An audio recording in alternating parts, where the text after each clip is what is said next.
and welcome to the Chat Show, where we offer computer help, advice, and tech news. To the lady on Instagram who wanted our help uncovering her cheating boyfriend, we are not that kind of chat show.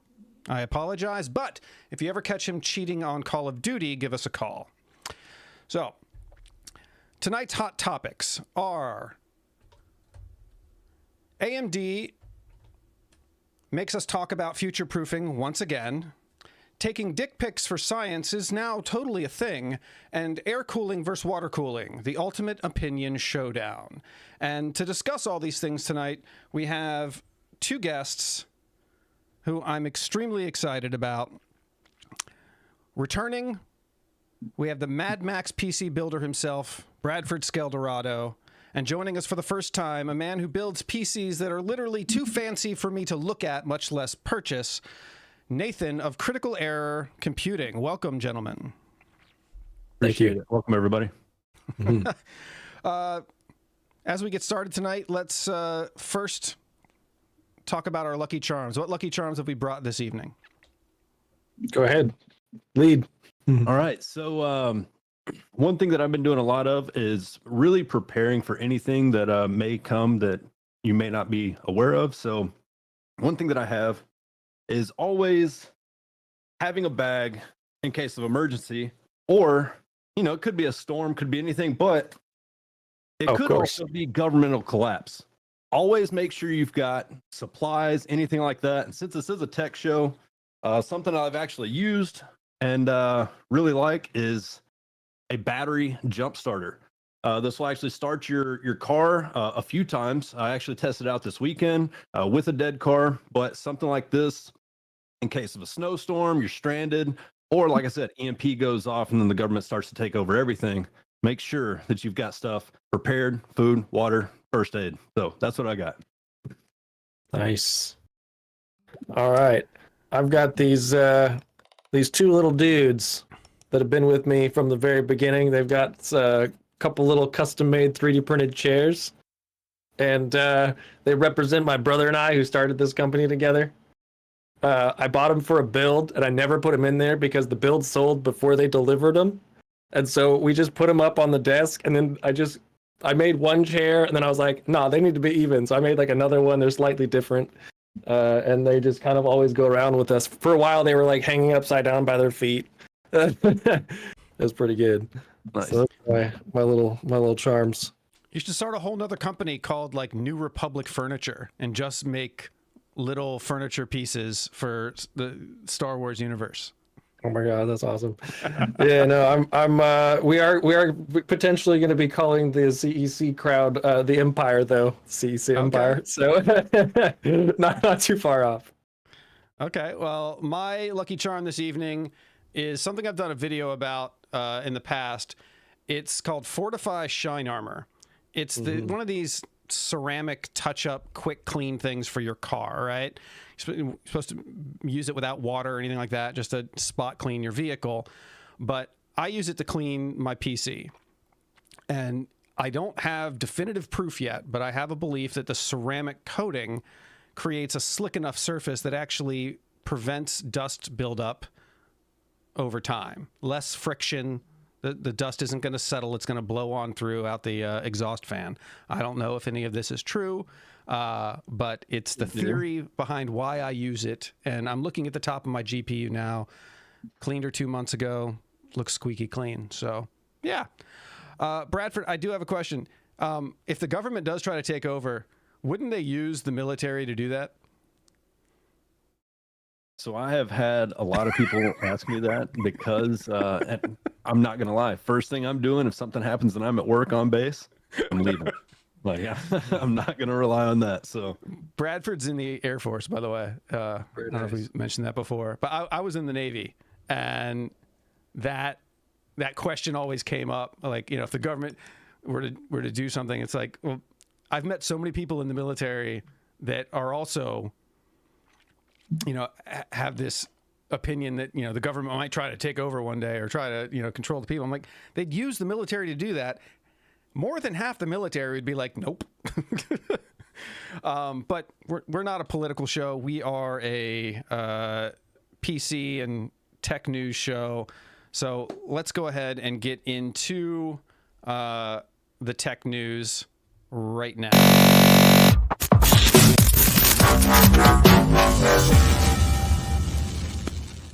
So we're starting with the Ryzen 5 stuff, huh? Correct. So our first story this evening is AMD to release a surprise Ryzen 5000 XT processor for the AM4 socket.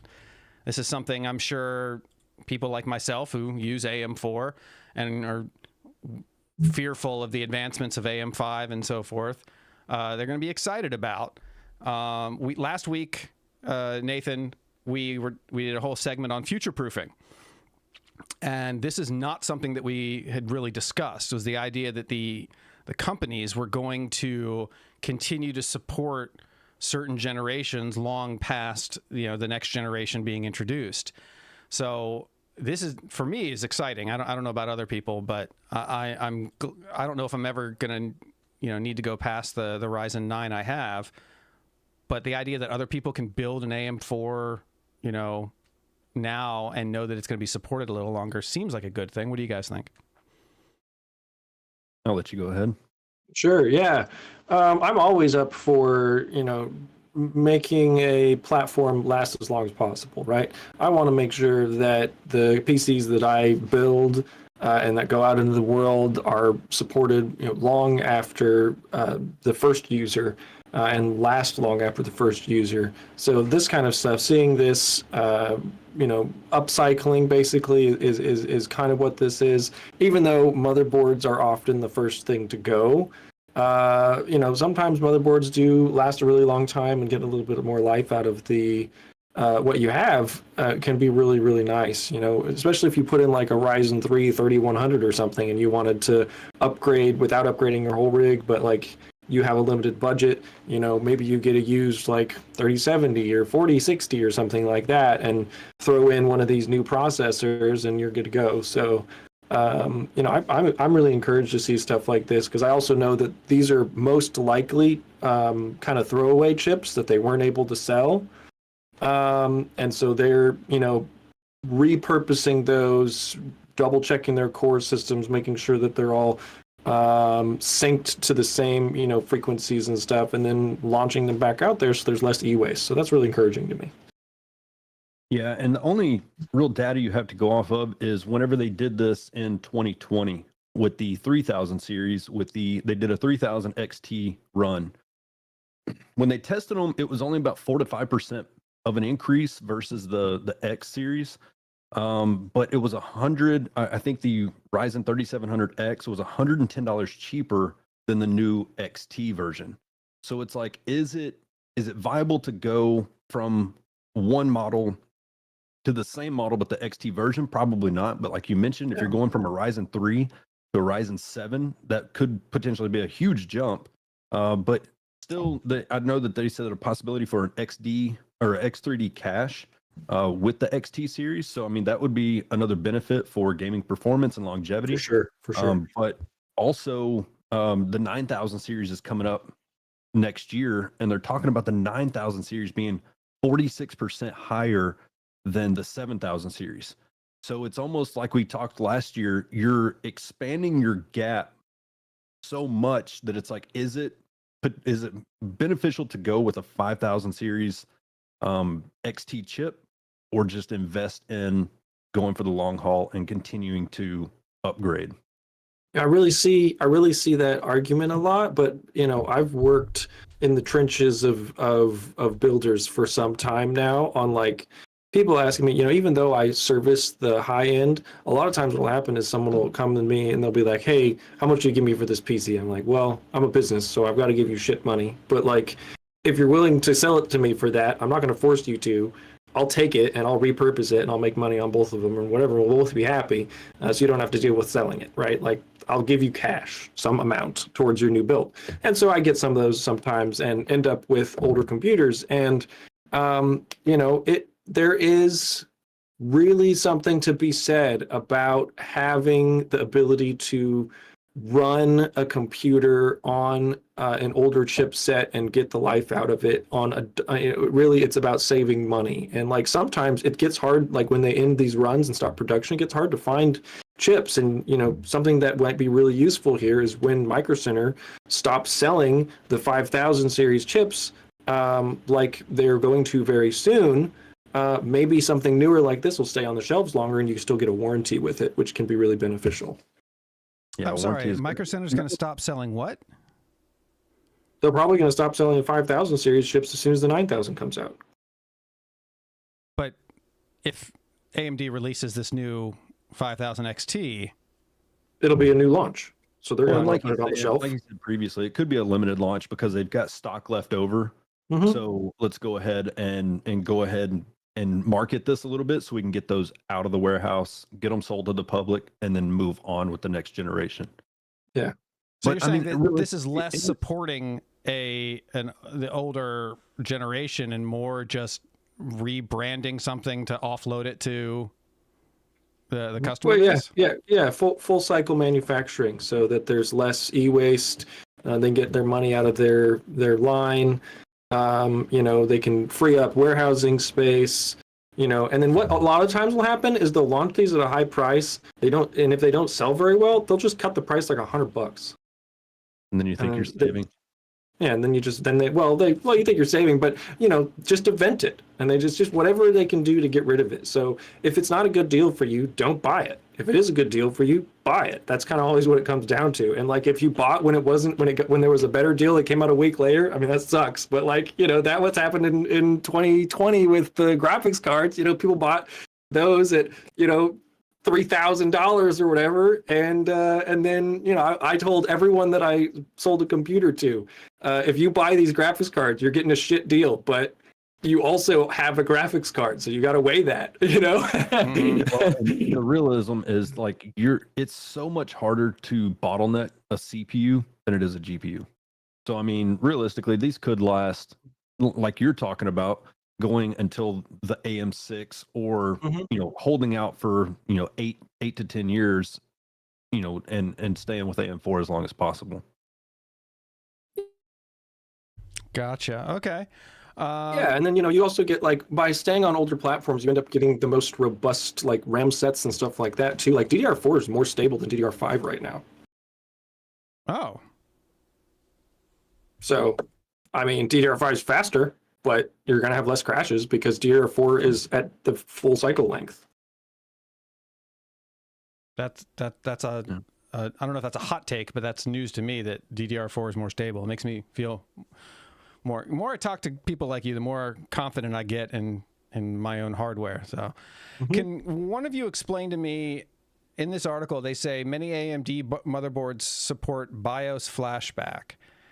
Does this mean that when everyone told me when I bought my motherboard that I might have to get a 3000 series chip, put it in there, update the BIOS to 5000 series, then put my 5000 series chip in, that may have not actually been the case, or that isn't often Definitely the case? was the case. Super duper was the case. Yeah.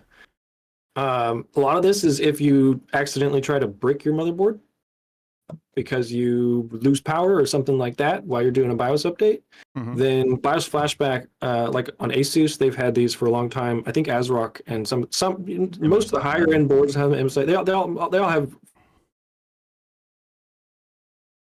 versions that do it, and most of the new boards do it kind of standard. For a while, it was only on the high end stuff, but it allows you to insert a USB with the cap file, which is the BIOS file, and then like press a button or do some power on sequence or whatever, and then it will auto update the BIOS. If it's been corrupted, it'll like flush it and update it properly.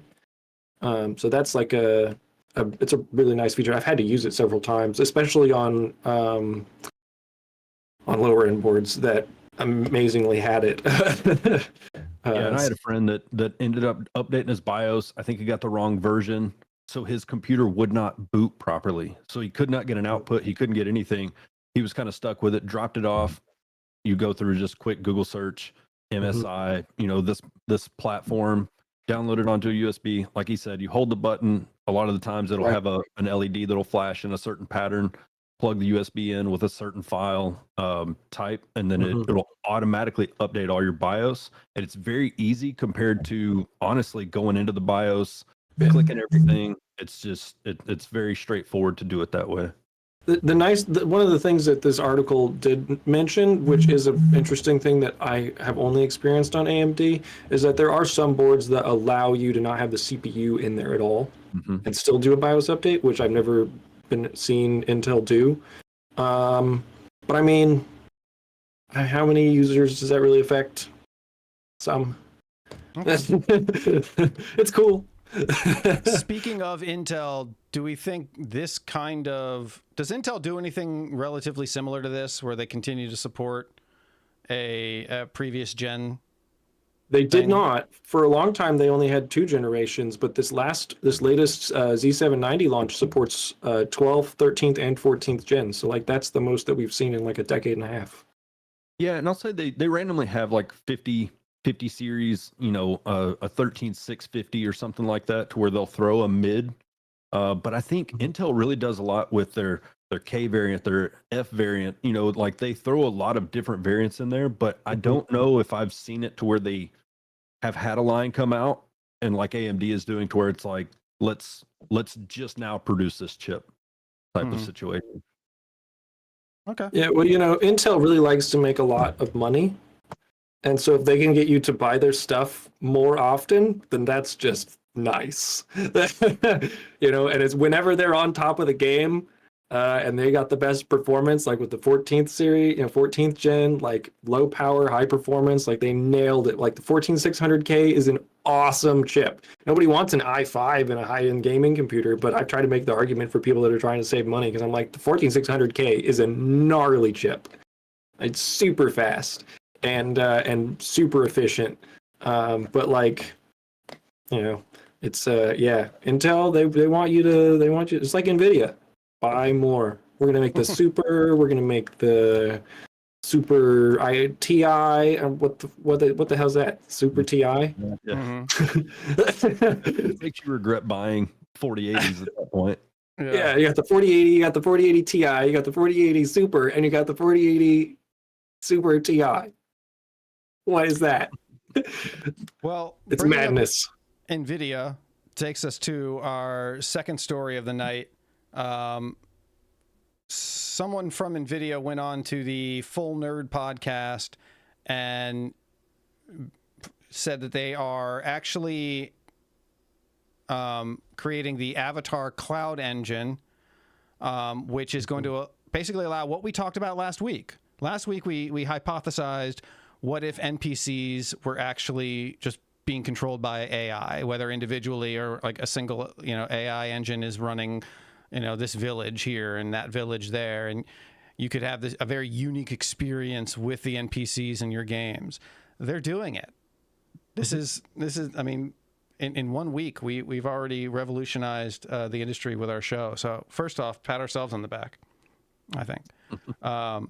But what are your guys' reaction to this?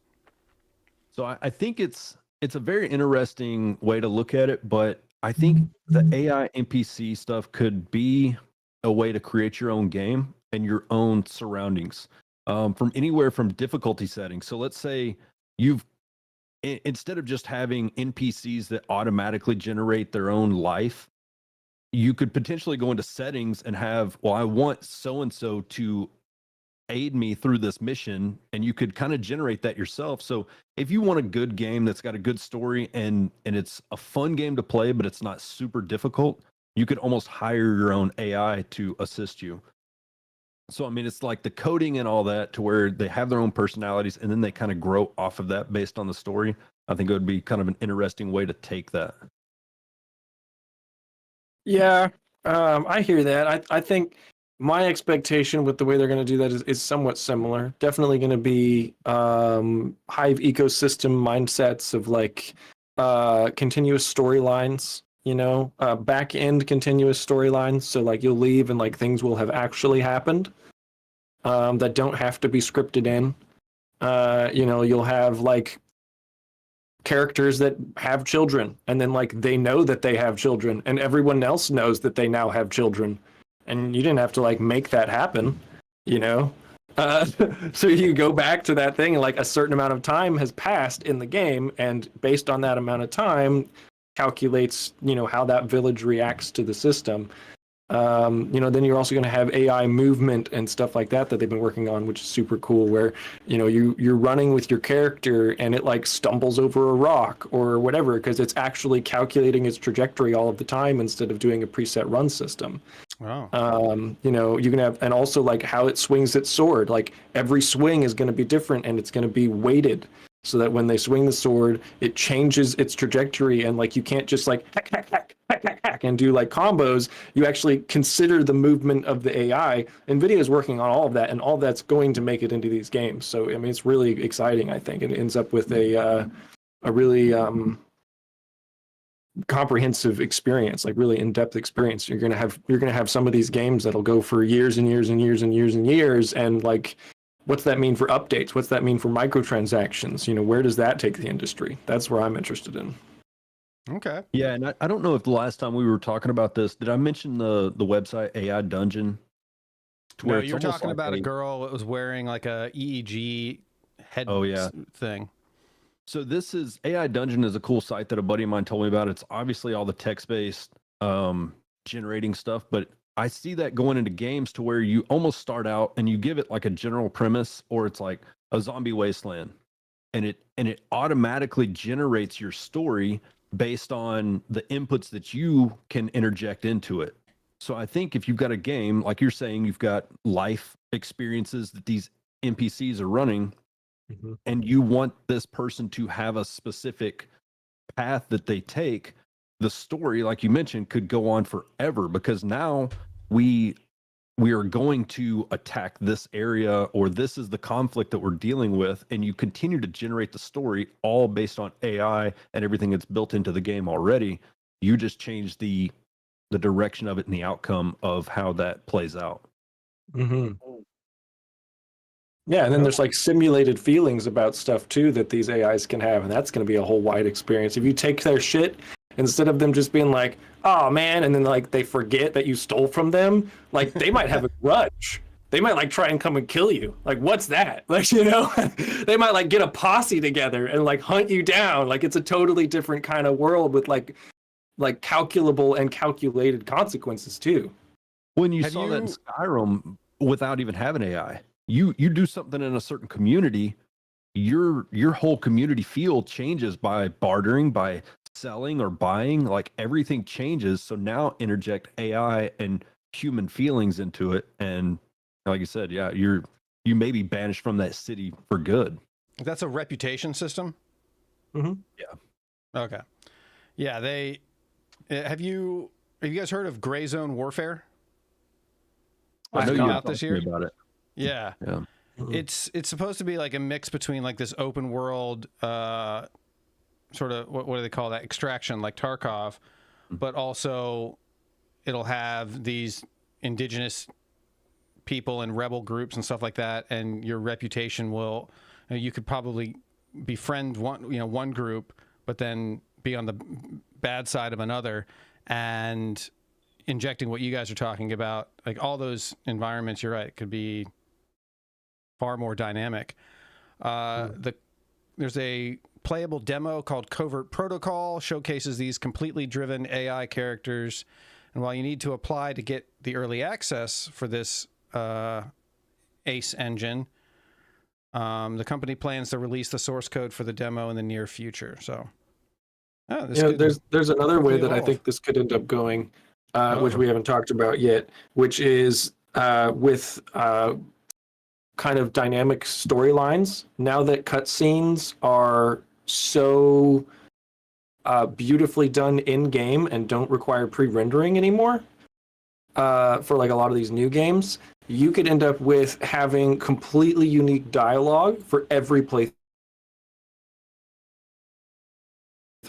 And like for comprehensive, system like Modern Warfare, you, instead of it being one way that it goes, maybe you have a squad mate who actually dies. Well, and they don't just respawn. They were like, man, you hear this dude, this other AI talking about how his squad mate died. And he was like, man, he was my best friend. And he like carries that on through the whole game, Well, now it's like, in order to get another That's a problem. outcome, you're still playing the game. Right. Because I don't want him to die now. I'm going to play the game again and make a different choice and a different path for him. But it's funny that you mentioned that, because I actually, and one of the questions that you mentioned was relationships in AI. And that could be anything from you lock yourself in your room, you don't get a lot of interaction with the outside world. So you either develop feelings for this AI character that you foster this relationship, or let's say something even, more realistic. You've got a character that you can generate that is a friend that you've actually had in real life, that maybe you've had a friend that's passed away and you still want to play with them and have that interaction. So you you put their likes, their wants, that history into the coding, just based on text. And then it's like you can relive that information. But then again, it kind of takes you away from that social aspect of like even going to the store, because you just want to live in your fantasy world that you've created. This is going to be like the Sims get their hand on this. You're going to have people building sim households that are like their ideal version of their own household, but then their sim wife gets mad at them for the same things that their real wife gets mad at because it's AI generated. It's like, oh, it's me. This could be therapy. Interject. Right, but this could be like a therapy tool where people realize, like, oh, the problem is me. I'm the reason that we're always fighting. do you remember the Mass Effect engine where they brought over from 1 to 2 to 3 your character? I never played that, but I never played it either. Go for it. Man, it was revolutionary. Revolutionary. Mass Effect 1 allowed you to import character settings into Mass Effect 2 and then into 3 using their server. It was the first time that any game had ever done that I'm aware of, at least on like a mass level. Mass Effect, but anyway. I could also see that happening with these games going forward. You could build, like you're talking about, relationships with these characters, and then import their whole persona that's been built out over time into your next version or update or whatever of the game that you build. And then like just have them there that you've invested in, like creating these AIs. I think that's wild. So this is like the movie Her with Scarlett Johansson. Right. I've never seen it, but now I have to watch it because I want to know like what the psychology is there. It's gonna be like that. I mean, Question: is it cheating if you develop a relationship and have your own AI family? You've got little AI Timmy that's running around, and you're focused on getting him to school on time. Is it cheating against your spouse to do that? Yes, it's gonna be. Oh, the future is going to be like you mentioned, you build your own Sims house. I actually talked with a buddy about this last week. It's like, I have a feeling VR and AI is going to lead you to a nostalgia game, to where it's like, man, I miss getting out of school, going home, booting up the Nintendo 64, and to where it's like you go into, like I said, your fantasy world, to where it's like you've got the PlayStation sound whenever you power it on, and everything is all based on what you have laid out.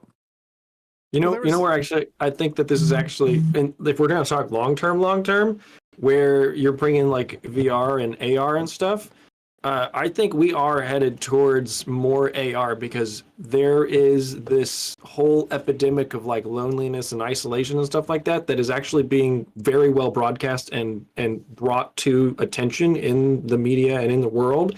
And people are going to, when AR becomes like look, Pokemon Go, for instance, when AR becomes more and more accessible, lighter to wear, higher quality, people are just going to go walk out into the world and talk to real people because they can. You're going to go to Walmart and you're going to have a raid in Walmart with 30 people you don't know from some random shit, just because it's more fun to go out. Some people are going to want to have it in their house and stuff, but like if you can just take your games wherever you're at, like that's pretty cool. And people do actually like socializing. We are real humans, but like you can't just like take your computer into Walmart and have a LAN party, so thing is like, I'm sure, I don't know how old you are, but I know that me and Buckles are old enough to know like what LARPing, everybody used to meet in a big open field. I've been there, yeah. Imagine that with AR. That's what's going to happen for sure. It's like you've got your own barriers and everything, but you're all in an open field, but you're all fighting each other. Imagine casting a fireball that everyone sees. I mean, come on. Lightning bolt. That's cool. Lightning bolt, right? Everyone sees the same lightning bolt. Synced, and like you could have local area networks between sharing computing power between all of the devices. You don't even have to be online. It's wild where we're headed, and that's for sure going to happen in the next couple decades, for sure. And then you have the AI hospital that you discover your next topic. Well, you'll be able to walk into buildings that don't exist, and everyone will be like they're inside the building, but you're just in some forest. So someone gets hit by a car or a train or something. Well, no, there's like it'll be like Tesla stuff, you'll be tracking and all that stuff. Yeah. We're not going to get into that. That is terrifying, though. Don't bring that to truth. Don't bring that to reality. All right. So speaking of things that are terrifying, I'm overjoyed and slightly regretful that I get to say these words out loud. Please think twice before letting AI scan your penis for sexually transmitted diseases. For a while now, and I don't know why this isn't a story that's came out sooner, there has been a company using AI. They created an app, and you take pictures of your junk with this app, and it will tell you if you have an STI or STD based on the photo. So this is a very interesting one. It's a little odd that yes, you would it almost seems like a reason to upload your junk onto the internet willingly. And the odd thing about a lot it of guys is do that anyway, so it really it seems like to me reading the article seems like WebMD for AI. So you're going to post a picture of it, and it says on the website 95%. And not only that, but if you notice on your screen that 𝐂𝐿Mara or whatever it is, that's another program that is for this online scan stuff. But the odd thing about it is, it's like if you scan a picture of it, it's 65 to 95% accurate. It could just show you a list of 6 different diseases that could be, and not be 100% accurate. And now they've got your information as far as who you are and what your genitals look like. I mean, it's really odd. It's like nightmare TikTok. Well, the thing with Gen Z, and you mentioned age earlier. I'm so far removed from Gen Z. Someone told me once, who was in their 20s, that Gen Z does now goes to TikTok to Google things rather than to Google, and this or ChatGPT and there, which admits right there when you open it, the answers could be inaccurate. But I'm worried about the generational trends. I see a lot of podcasts and TikToks and Instagram stuff where I see what the mentality of a young kid in terms of what male, female, female dating relationships, like what the dynamics should be like, what the norms are like. Is the norm going to be that you show up to a first date and, or you're sleeping with someone for the first time, and not only do you need to get the consent to have the sex, now you need the consent to, can I also take a picture of your junk and share it with this app just to make sure that you're not, so I think, under the table, you're just kind of taking sly photos, guys trying to take photos up a girl's skirt for inappropriately, but for what they think are okay reasons.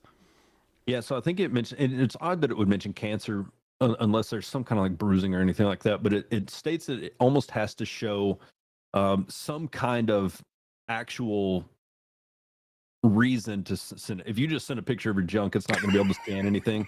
But it's almost analyzing like sores and things like that are It's just mimicking what the images are to kind of diagnose it. So, I mean, just a picture of your junk would not really come up with anything. But the age verification thing was kind of concerning on there because it talks about the relaxed, I guess, rules or anything like that to upload your penis pics onto this site. There's no like age limitation or anything like that.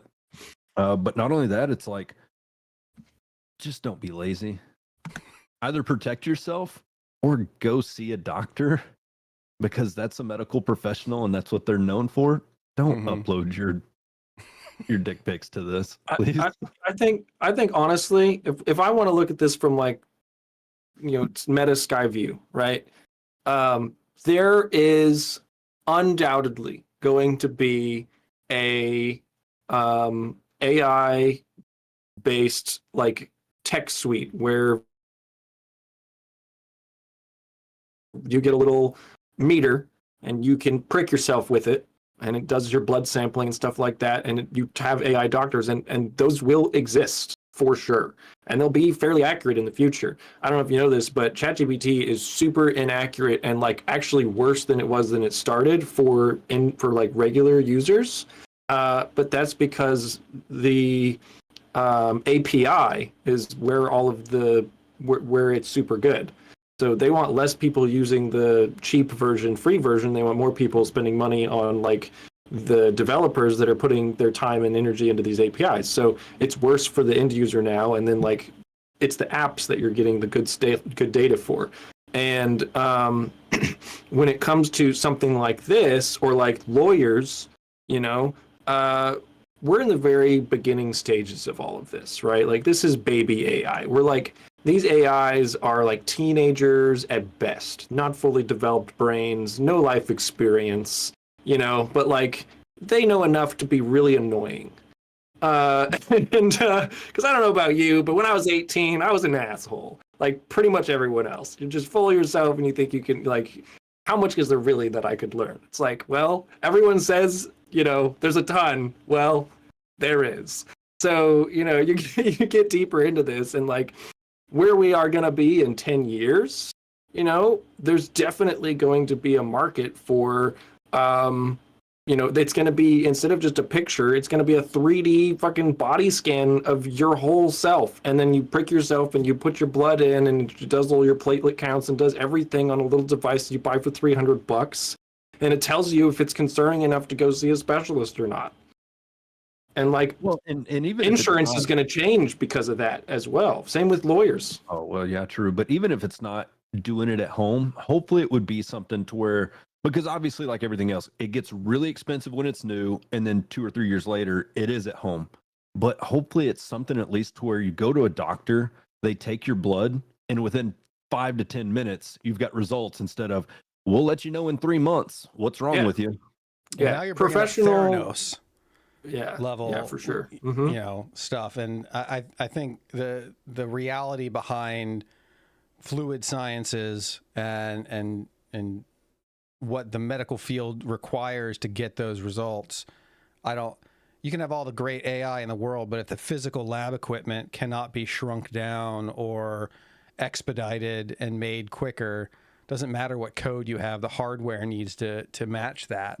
And there's just nothing on the blood sampling side, and I've watched a lot of Theranos stuff, you just can't get enough data out of such small quantities of blood.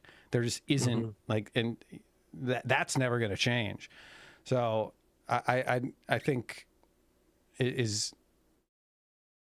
elements to the healthcare world that are not going to change, and then there's going to be all these tools that we're creating that are going to make their lives a lot easier. The privacy and security angle is what I'm really concerned about. Like, do we think the cell phone security realm is keeping up with how quickly this kind of stuff is moving? Because if it does become commonplace and completely normal to do stuff like this, don't we want to make sure that the security's there? My question is, why do you think that you have any privacy right now? I don't know if you know this. There you go. That's required. Amazon Alexa, and Google and all these other companies, they have a line item in their stuff for being sued by the governments for harvesting data. It's just I'm an not expense. worried about them. They're just always listening to you. They're always taking video of you. Anytime that you put any of their products in their house, it doesn't matter if you turn off the settings or not. They're just gonna pay the fines. Well, but kind of like you mentioned, you were in the military, so it's like the HIPAA stuff is like super regulated, Right? To where it's like you had an appointment. I can't even ask you as a supervisor, like what was your appointment for, because that's HIPAA protected.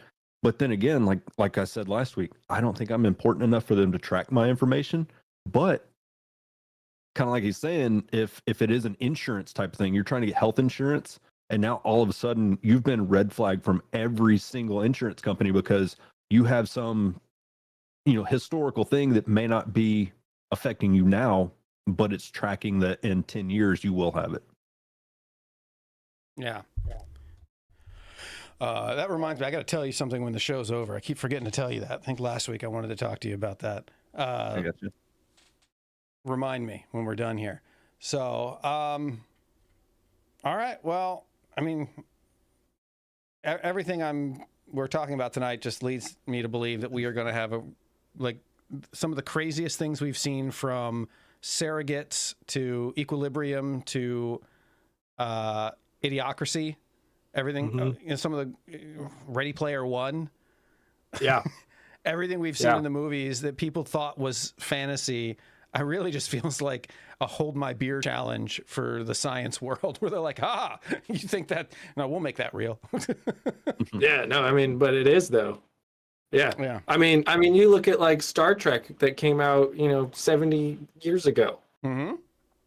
They are synthesizing things in thin air right now in labs. Matter is coming out of nothing. So like, they're making hard light. What? How can you? But it's if you can think of it, humans. You put the hat back on, right? Like if you can think of it, it's it's probably going to happen. We're not more imaginative than the universe can be explored. It seems. Gotcha. Well, at a much rapid pace now, especially. Yeah, accelerating always. Yeah, the more technology, the more you can do. For sure. Yeah, right. I definitely think it's an AI's way of gathering more information than it needs. Yeah. All right. Well, that concludes our tech news for the evening. That ran much longer than I expected. I want to get interesting. Interesting stories. I do want to get into our main topic for the evening, which is air cooling versus water cooling in PCs. This was the reason this came up was that I see a lot of stuff in the Facebook group that I'm associated with, custom PC builders on Facebook. And a lot of people are always, a lot of new builders, people that are just getting into this hobby, are asking, "Oh, should I go with this? Should I go with that?" And I the logic behind people's advice seemed to be wide and varying, and a lot of really good points, I thought. So for our tech support tonight, we are going to discuss an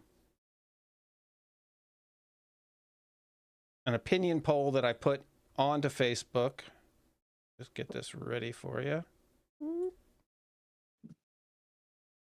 There we go. Air cooled versus water cooled.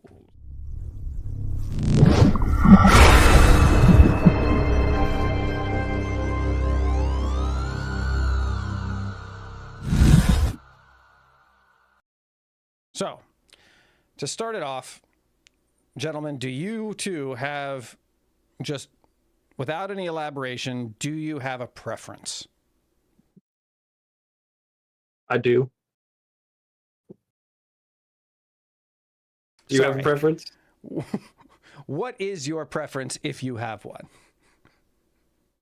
Um, for strictly aesthetic reasons, and well, it depends a little bit. On the high end, because that's mostly what I focus on, water cooling is kind of the only real option on really, really high end equipment. But like below that, aesthetics, because there's like $50 water like AIOs now. Mm-hmm. That was like a pipe dream, 4 or 5 years ago even. The minimum was like $120.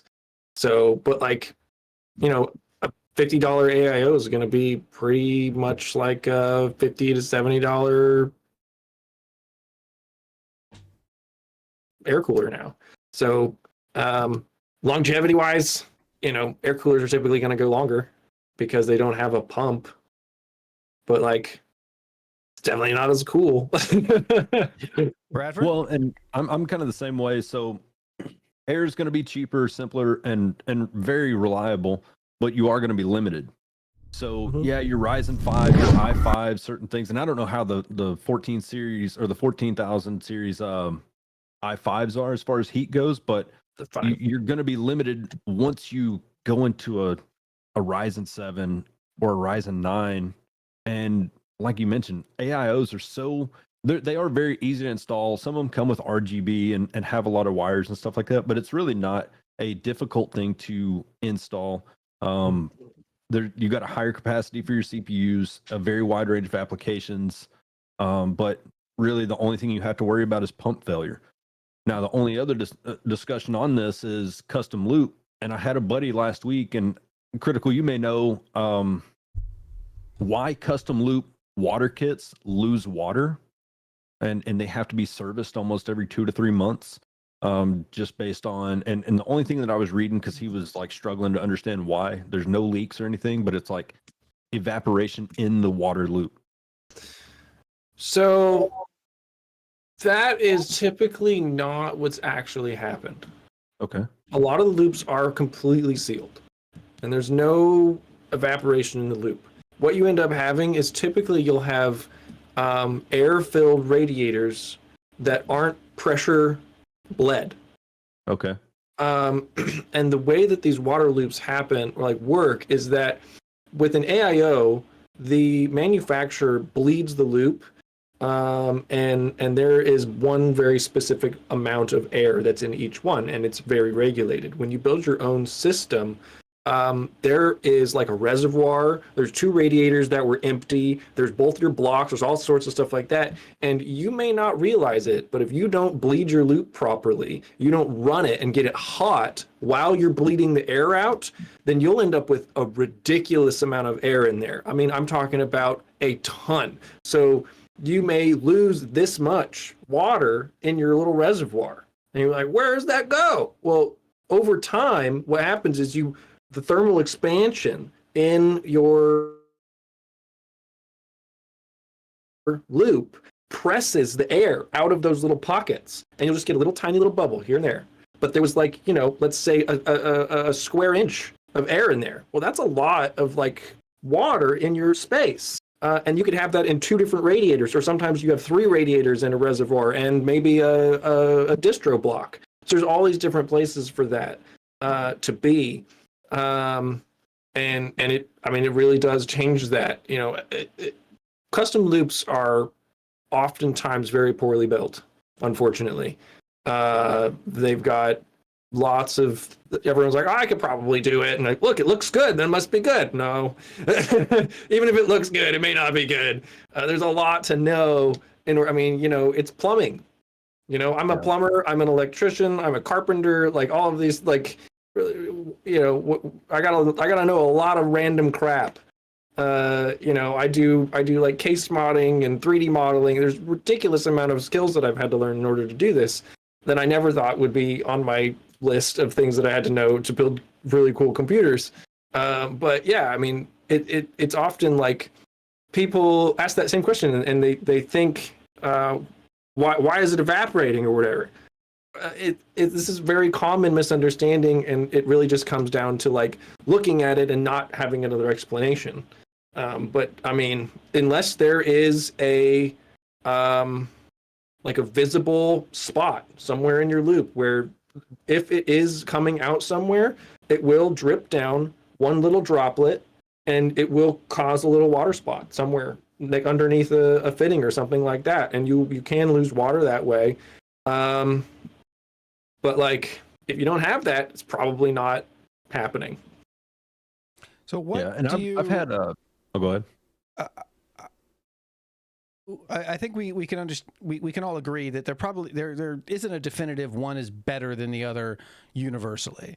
So what are the considerations that new builders have to take into account when they're trying to decide, oh yeah, I'm building this my first PC, should I go with an AIO, should I just go with, you know, a little air cooler, should I stick with a stock one? What are the base considerations these builders need to make? I would say necessity. Really, if you're doing it your first build, an AIO is not out of the question. It definitely has very clear instructions. But really, if this is your first PC, are you going with a Ryzen 9, something that's going to need water cooling? If not, if you're just doing a Ryzen 5 and, you know, 3600 and it's a little bit older, yeah, you can get away with the $40 Cooler Master, you know, Hyper 215 or something like that, and it does an incredible job. But yeah, it's just one of those, like, all these coolers are very clear with their instructions. Just make sure if you're doing an AM5 that it's new enough that it has the bracket for it and stuff like that. But yeah, I'm a fan of AIOs just because they are easy to install, and like you mentioned, they are getting very affordable. So and they look cool. Yeah, they do look cool. The cool factor point. Cool factor. RGB plus 10%, you know, frames. Well, now someone did point out in the Facebook group that even air coolers are technically water cooling. Vapor. It's vapor. It's different. Well, there's liquid that's getting vaporized, right? It's going through a wick. It's not the same. Okay. So air coolers, they've got these vapor chambers, which are these heat pipes, right? And they're extremely efficient. You can hold a heat pipe, and you can, with the heat of your fingers, you can melt an ice cube with it while not touching the ice cube, because it's extremely fast. And what it's doing is it's got this like spongy kind of material inside, and the liquid in there, it's really a vapor. It vaporizes at the right on the cusp of temperature, travels to the top, and then travels back down the pipe in a fluid form, right? And it's just constantly doing that, super duper fast. So they're extremely efficient and very effective. Me. Okay, I understand that the fluid at the bottom touches the CPU, gets heated up, goes to the top of the pipe. But none of these are, at least orientation-wise, unless you're using a test bench, all of these are going on the motherboard sideways, and then they're horizontal like this. So gravity, it's the wick. Why is there water not? So you're saying that there's a sponge inside that is. There's like it sucks it all back down, and then it vaporizes back around to the end. All right, and so what it's doing is it's heat, so it's going away from the heat. It's radiating to the end of the pipe, and then it makes its way back. It's a pressure differential. So I need to get a Dremel and cut one in half, because I want to see what this wick looks like. It's super cool. I think there's a couple YouTube channels that have done it too. Like yeah, but they're super cool. It's amazing technology, and honestly, like, making some wild ass air coolers would be really cool. I think that, like, doing a vapor cooler that has some kind of extensible system where you can do like a triple fan on it, like an AIO, would be wild to see. It make it mountable in some way, extensible from the CPU to the, you know, but like, it would almost have to be per case or something like that. But something like that, you know, there's very interesting applications for how those things work. But water and radiator, you know, works for cars and buildings and other stuff. So why not a computer?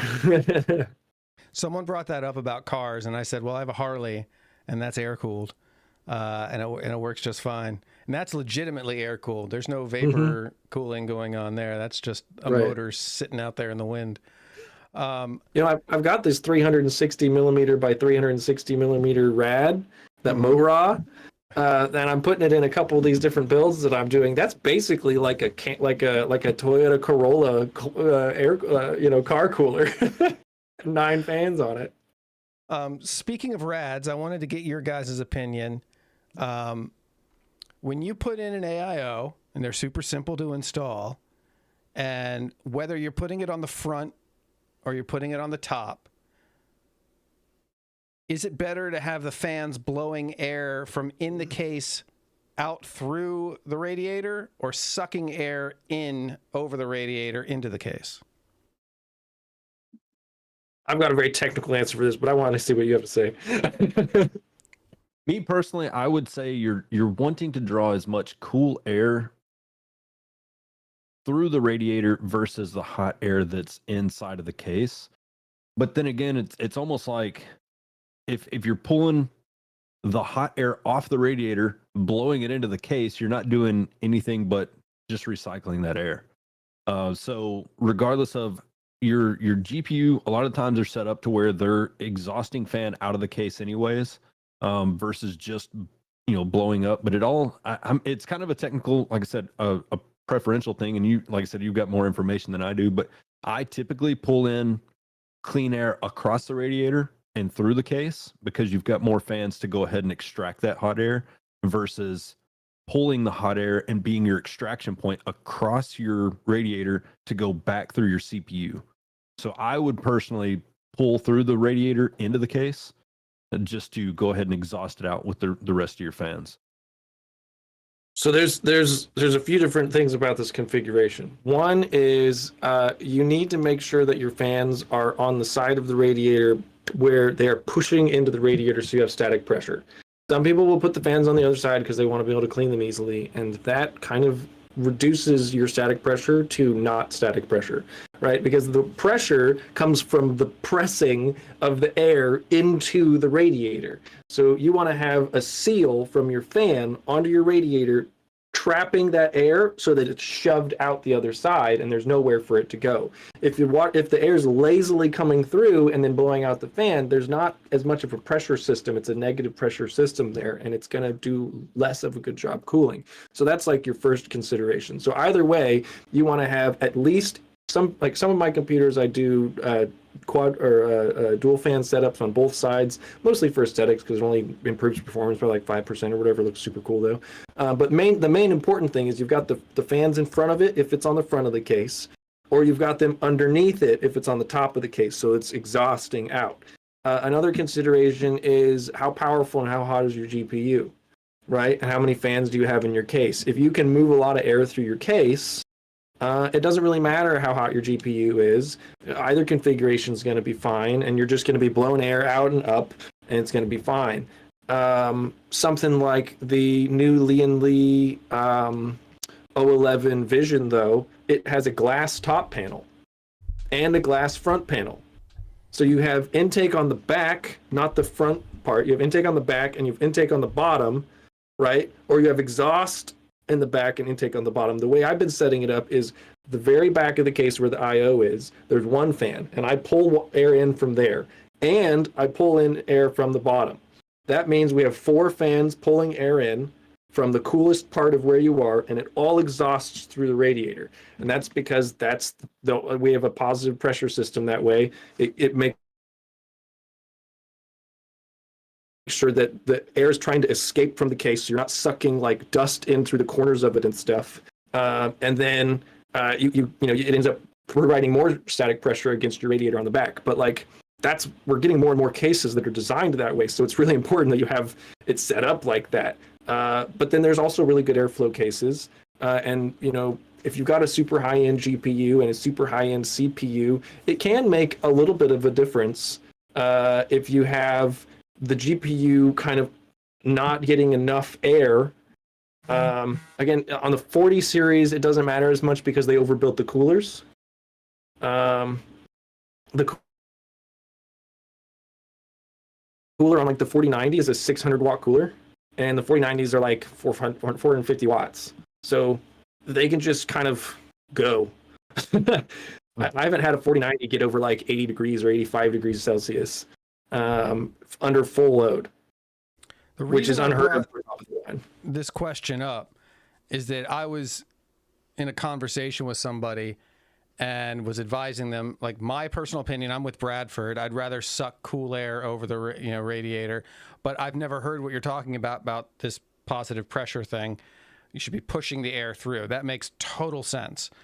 But regardless, I brought this up to somebody, and their response to me, and I feel I'm not trying to shame this person, and I blocked their name, but I'm more concerned about their understanding of thermodynamics. Okay. What they wrote was, I suggested flipping the fans, and they said same temperature either way. A lot of people don't understand that the fans themselves are cooling the air. You're not pushing hot air into the rad. It's being cooled by the fans right before it touches the rad. And fans don't cool air. Fans move air. Okay? If the air is a certain temperature, a fan moves that air. And then temperature differential is what you're looking for. Right. So if the reason when you blow a fan on yourself, it feels cooler is that you have moisture on your skin evaporating, and then that moving air feels cool, sure. But moving air does not cool it. Just want to be clear. Yeah, my only thing about seeing this technically speaking, it heats it up. Right. Movement in general heats things. Yes. Yeah, like regardless of if you're like you said, if you're getting the same exact temperature, the only variation would be looking at your fan speed that your computer is actually running. Because if you do have a differential in temperature, that fan's going to offset it, and it may not even be audible enough to hear it. But like I said, looking at his picture and you explaining that, it does make a lot more sense that the positive pressure forcing it through there could be more beneficial. And like I said, if you've got enough intake fans that are filling the case full of fresh air, then blowing over that radiator may not be necessarily a bad thing. Yeah, I've thought about putting like a thermometer in my case to test the ambient temperature, and then doing all the different fan orientations and finding out, all right, I don't even have that warm of air in my case. So when it blows over the rad, it's fine. But this guy here, I think ambient temperature in your room matters too. People forget that, like, if it is, and I'm going to go Fahrenheit here, if it's 75 degrees in your gaming room, it's going to be minimum 75 in that case to start with. Yeah, I mean, the amount of time that the air is actually in the case is very low, right? We're talking about it coming in and going out in like a second or two. So if you've got decent fans in there, right? If you got like an HP Omen, it's gonna have like one fan in the front and one fan in the back, and it's gonna maybe coast in there for a little bit and cause some problems. Yeah. But like, if you've got a decent system, if you've got a good amount of fans, you're gonna have some movement. And the only reason that I would say you need to worry about if it's on the top or on the front is if you are, it's so nuanced that it would even matter. Like, yeah, you could get slightly cooler air coming through the front, but like, it's almost like you probably need a different radiator. Maybe you've got like a 240 on an i9 or something, and like that's your real problem, or like your radiator mount is the issue, or something like that, or your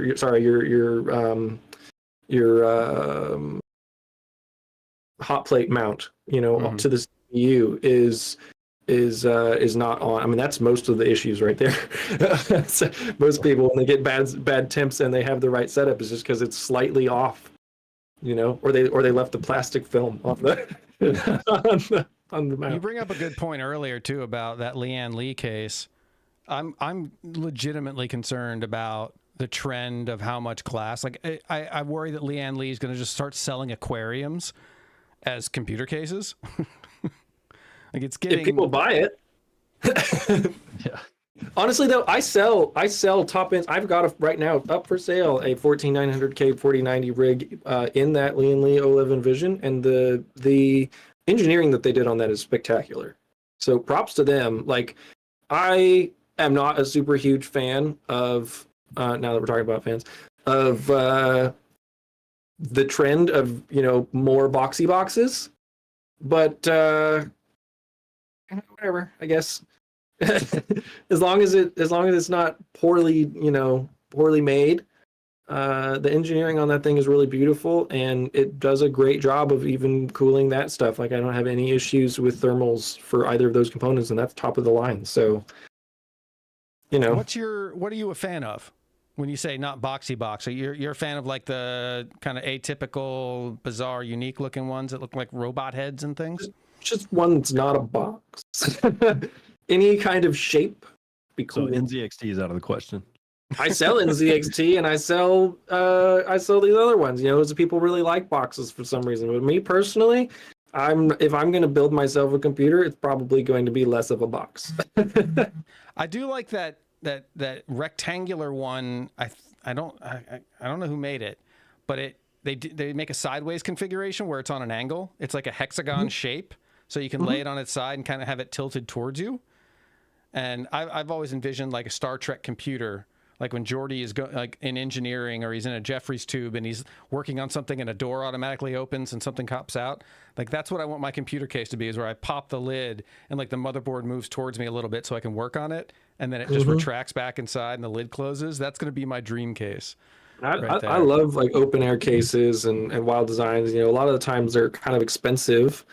But with the trend of computer components that I like to buy, I would rather buy a case that I build a bunch of computers in than buy a bunch of computers. I mean, you can buy an ATX whole template and make your own case. Like, you could make your own mount and build your own case. We should do that.